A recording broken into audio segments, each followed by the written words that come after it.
ខុសល្អឆ្លងភពហើយដំណឹងអាក្រក់ខ្លាយទៅជាស្ត្រីដ៏អាក្រក់បំផុតម្នាក់ System តើអ្នកនៅចាំអ្វីដែលបានសន្យាជាមួយខ្ញុំទេច្បាស់ជាចាំខ្ញុំបានរៀបចំកញ្ចប់ស្រីស្អាតពូកែល្អបំផុតនៅក្នុងពិភពលោកពេលចេញម្ដងមានភ្លេងបៀមដូចទេវតាចេញមកទៀតផងដូច្នេះឥឡូវនេះខ្ញុំនេះមិនមែនជារូបកាយដែលខ្ញុំបានរៀបឲ្យអ្នកទេច្បាស់ជាមានកន្លែងណាខុសហើយអ្នករងចាំខ្ញុំនឹងពិនិត្យឥឡូវនេះឯងយ៉ាងម៉េចហើយមនុស្សស្រីរឿង System របស់យើងនាងកុំខ្វល់កញ្ចប់ដែលរៀបឲ្យនាងត្រូវ System ថែមគេដណ្ដើមបាត់ហើយ System ថែមជាអ្វី System កូនច្រើនពរជ័យច្រើនតែកូនច្រើនពរជ័យច្រើននឹងមិនបែកក៏បានដែរចឹងមិនបាន System កូនច្រើនពរជ័យច្រើនគឺ System ពេញនិយមបំផុតក្នុងចំណោម System ទាំងអស់ប៉ុន្តែវាមិនអីទេខ្ញុំមានផែនការបំរុងទុកបានជាខ្ញុំនាំអ្នកមកទីនេះដូច្នេះខ្ញុំត្រូវតែទទួលខុសត្រូវចំពោះអ្នកអំបាលមិញខ្ញុំបានកែប្រែរាងកាយនេះហើយរាងកាយរបស់អ្នកមានអាគមបាំងវាអាក្រក់ពិតជាអាក្រក់មែនប៉ុន្តែមិននៅអាក្រក់ជារៀងរហូតទេឲ្យតែប្រើកម្លាំងយុទ្ធសូវគុណភាពខ្ពស់ជាប្រចាំអ្នកនឹងអាចស្អាតទៅ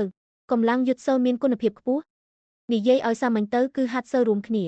បុរសណាដែលភ្លឺក្នុងសៀវភៅធូជៀនបើហាត់សូវរួមគ្នាបានអ្នកនឹងអាចកូពីយុទ្ធសូវមួយរបស់ម្ខាងទៀតដូចជាទេពកោសល្យអំណាចអរូបីបច្ចេកទេសសម្ងាត់អាវុធអ្នកអាចជ្រើសរើសបានកូពីដល់ដៃនៅកម្រិតខ្ពស់បំផុតនៃជំនាញទម្រង់ចុងក្រោយដូច្នេះខ្ញុំត្រូវរកបុរសឲ្យច្រើនត្រូវហើយអ្នកមានទេវតាជួយខ្ញុំបាននិយាយហើយជីវិតនេះឲ្យអ្នករីករាយ System ខ្ញុំជាមនុស្សនិយាយមិនធ្វើចឹងយាយវា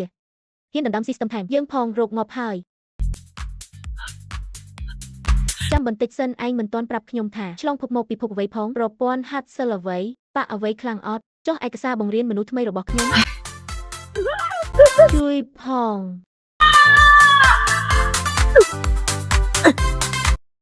សំណាងល្អរូបកាយនេះមានខ្លាញ់ច្រើនធ្លាក់ចុះមិនរងរបួសប៉ុន្តែទោះជាយ៉ាងណាក៏ដោយឈឺមែន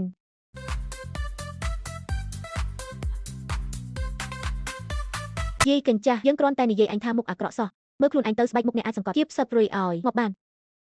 រាល់ពាក្យដែលខ្ញុំនិយាយគឺជាការពិតអាឡអេតយើងមិនធ្លាប់រងការប្រមាថបែបនេះទេបានជាឯងនិយាយថាយើងអាក្រក់ដល់ថ្នាក់នេះអញ្ចឹងថ្ងៃនេះយើងឲ្យឯងសាក់គ្រោះជាតិឲ្យស្ត្រីអាក្រក់សង្កត់ម្ដងនិយាយចំណាស់ចិត្តអ្នកខ្មៅងឹតពេលដូនតារបស់ខ្ញុំមកដល់គាត់ប្រកាសជាកំពុងអ៊ីនស៊ីវតុងរបស់អ្នកហើយ